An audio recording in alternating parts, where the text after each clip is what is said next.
สบายดีพวกเขามิกเซอร์บทเฮ็ดคลิปเพลงเดิมเลยเนาะวันนี้มีเพลงหนึ่งเป็นเพลงที่พิเศษ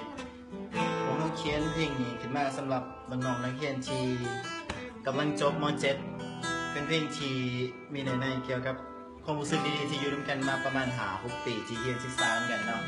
ชื่อเพลงลายเซ็นม .7 เดี๋ยวลองฟังกันเนาะ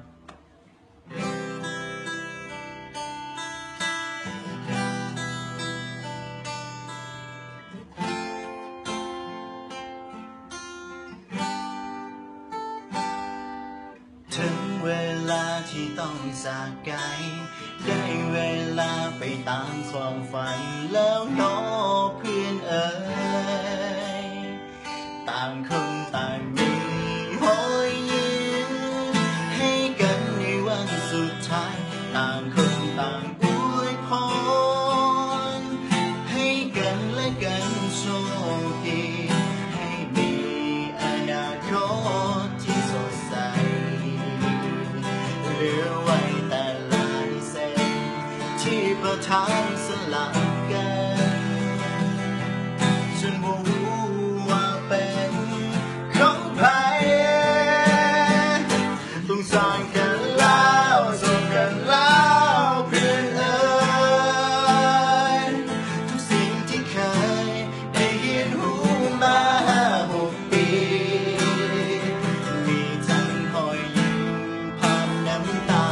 ความสุขใจและความเสียใจเลยขอให้ลายเซ็นเหล่านี้เป็นตัวแทนของคำว่าเพื่อ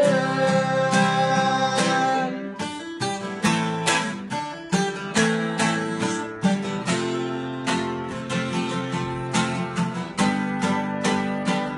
มุมห้องมุมนั้นที่เราเคยนั่งยองกัน